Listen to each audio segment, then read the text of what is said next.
At the top of the list, we have Christian Yelich. Yeah. And we were going to say this was only going to be a list of guys that qualified as left fielders last year. He didn't because of the injury. Right. But we believe he's the left fielder going into the season this year. Yes. So, listen, we fudged it. It's got to be either Yelich or Chourio is on the list. Right. So, in this case, we just said, well, who do we think is going to be the center fielder this year? We're talking about right now. We're not talking about last year. Let's go with Yelich, because if Yelich bounces back and is healthy, which reports are he's healthy, he's the guy in left field for the Brewers. And although MLB or ESPN has him, they have Chourio still in left. But I don't know what their reasoning for that still is. Yeah. I just think maybe they just need an update on his health status. Potentially. He had back surgery, so I think another reason that I don't think you mentioned was we're trying to balance between body of work and also what have you done for me lately. Right. And Yelich was having a great season last year before the back injury. So I think we just need to acknowledge the fact that Yelich has been who he's been over the course of time, and I think that's why we put him number one, as much as it pains me to put him there. But, I think the balance there is what's hard, and I think because we made this list ourselves, I think during the process I realized, wow, like I'm now understanding why some of the lists that we've seen from other people put out there, I don't know if they're trying to balance it like we were, but I feel like it was tough to figure out, do I take the guys who have been performing the best right now, or how much do I put in body of work? And I mean, the guy has an MVP on his resume, and he was having a great season last year before he got hurt. So I think it's controversial in a way to put Yelich there based off the injury if you're going to talk about right now. But body of work is there. He's been one of the best outfielders, left fielders in the National League for a while. There's a reason the Brewers have been making the playoffs year in and year out. Believe me, it pains me to be sitting here and saying all this. I didn't think Corey Friedman would ever talk to us again after we put this list out. But let it be clear, our list will never be put out for clicks. We're not putting the list out for clicks. We're putting the list out for giggles. This is our list. We're trying. Okay? Right? We're trying. We're making an effort to make a list, but it is not clickbait. We're not putting Yelich instead of Chourio. We're not moving Happ to where he is because of clickbait. This is just the list, and we try to balance, like you said, past, present, and future into what it is. But I will say, and Yelich is the outlier for this. Like, we really did only take guys who played majority of left field. Correct.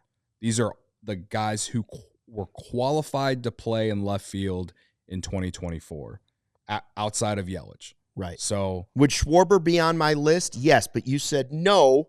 Because he played 5 games. He only played 5 games in left field, so we're not going to count him as a left fielder. That would be the same way I would, if Seiya's going to play way more than that, I think, in right field this year. But if he only played 5 games in right, I would never call him a right fielder. He's a DH. Schwarber is basically a full-time DH. So to put him in left field and kind of slide him in there, it's not like saying Aaron Judge is a center fielder. Aaron Judge is a center fielder, which is why I think the list tomorrow is interesting, because who knows? Maybe he starts to play a different position this year. Maybe with Soto, they move things around. Maybe they use the DH a little bit differently, and that has created a little difficulty in trying to make some of these lists at least a little bit. I saw somebody in the live YouTube chat, I didn't catch who it was, said, that's right, Matthew Gregory, listen giggles. That's what I'm talking about. Saying this is a bad position. This is a weak position. And I'm not going to disagree with that. Like, overall, left field is not loaded with superstar talent in baseball. Are there really good to great players in there? If it's Chourio or Yelich, yes. Like, again, we're doing National League, though. There's correct. A lot of really good left it's fielders also in the just, American it's League. just the National League. Yeah. But there are names on this list. It's not like I get to the bottom and say, boy, I dislike that player. pretty much any guy on this list, you look at it and I'd say, I'd be okay with that guy being the Cubs left fielder. So that's how I think that there's still at least 10 good players. I'd say the top 4 are guys that I think the top 4 stand out from everyone else. That's where I'm at with the 10 that we came up with. Let's just go by WAR first before our list, okay? When we just looked at WAR from last year in 2024, Jurickson Profar was at the top of the list with 4.3. Yeah. So there's a guy who had this spectacular season, has really resurrected his career and become top of the list. If you want to just talk about who was the best left fielder by WAR in the National League last year, it would have been Profar with a different team, now with the Braves. So Churio would have been number 2 at 3.9. Happ would have been 3rd at 3.6, but led all qualified left fielders in defensive runs saved. Teoscar Hernandez would have been 4th at 3.5, and Brendan Donovan of the Cardinals at 3.2 would have been 5th, and it went Nimmo, Ramos, Gurriel, Reynolds, Steer. Okay, so that's at least where, if you're just looking at WAR last year, that's how the list would have gone out. Sure. Yelich isn't on there because he didn't qualify for that particular list. Yeah. I think Teoscar Hernandez at number 2 and Ian Happ at number 3 and Profar at number 4 are fair. I think Hernandez had a better, if you just look at offense, Hernandez had the best offensive season. He hit more homers than any of the guys on the list. He was worth 3.5 wins, 272, 339, 501 slug. He slugged more better than any other team, any other player. He had a 134 WRC plus. Profar had a higher WRC plus. He had 139, so it's not that big of a difference. Hernandez had 99 RBIs. He had a great season. I mean, for the Dodgers. Teoscar Hernandez, 33 homers last year, but keep in mind, he's hit 25 or more in 5 of the last 6 seasons, and he's hit 30 or more, something I keep begging the Cubs to have one guy do. He's hit 30 or more in 2 of the last 4 seasons. I mean, he has power that other guys don't have in left field. Mm-hmm. Right? He's consistently the power guy out there. Now, Profar is a guy who was cut by the Rockies in the middle of 23 and now just got a 3-year, $42 million deal to be the Braves left fielder. Late bloomer. He was top of the list for WAR. Would you rather have him on that deal in left than Happ on his deal in left for the Cubs? The reason I Happ's been more consistent. Right. The reason I argued Happ over Profar is because of the body of work. Mm-hmm. Happ has been consistent, has been consistently good, serviceable, well above league average as a hitter and defensively over the last 3 years. And Profar, he gave you a great 2024 and earned himself, what, you said it was 3 years, $42 million? 3 years, $42 million, yeah. Right? So, which sure, isn't outrageous. I feel like maybe in 3 years we can look back and be like, yeah, maybe we would have rather had Profar than Happ at this point. But again, we have to figure it. We tried to balance it in body of work here too. And Ian Happ has been consistently solid over the last 3 years, man. And he's played left field. Like, he's consistently played left field. He's won 3 Gold Gloves. 3 straight Gold Gloves. Right? It's a low bar because there aren't good left fielders defensively, but he's the guy that's been at the top of the list. And you said it, like, he led all left fielders in defensive runs saved, though, too. So I know outs above average he did not, but I think that as far as body of work and consistency, Ian Happ deserves to be above Profar. But you can't put Profar too much lower based off the year that he just had though, because it's almost 3A, 3B. Right, because like I said, I think the top 4 stand out among the rest. Like, Brendan Donovan is more of a utility guy, but he played more games in left field.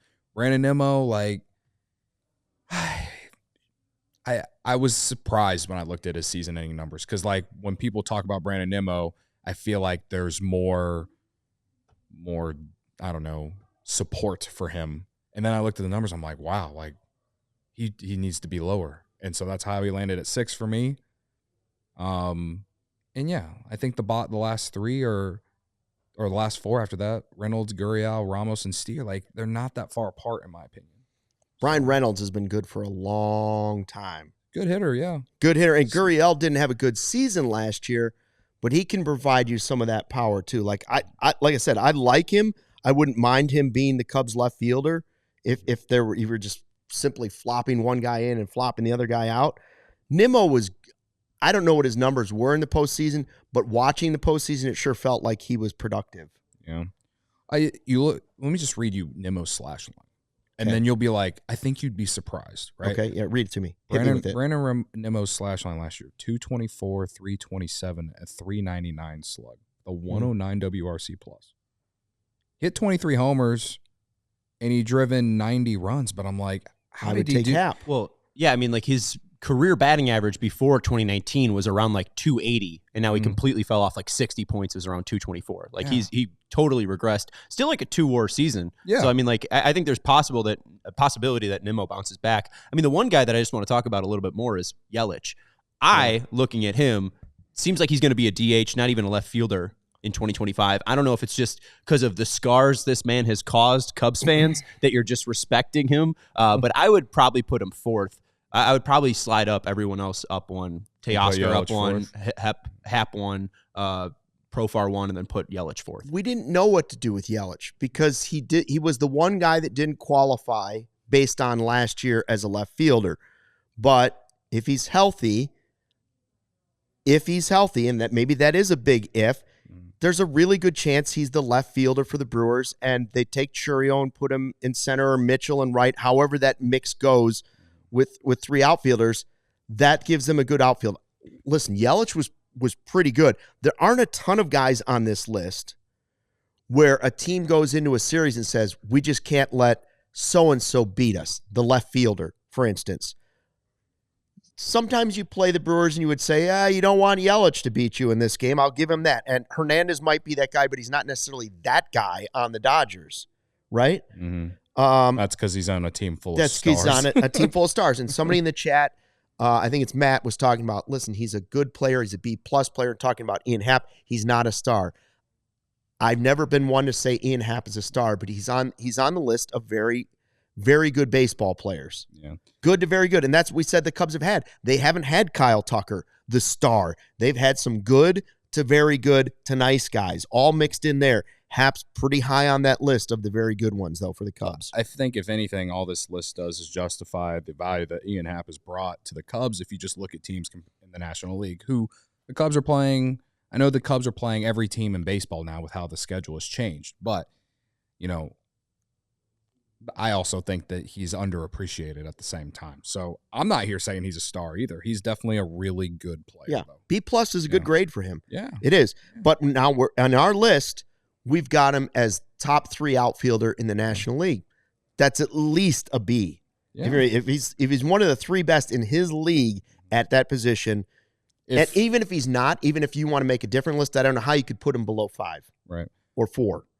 Among qualified left fielders, Ian Happ was 2nd in Fangraphs WAR.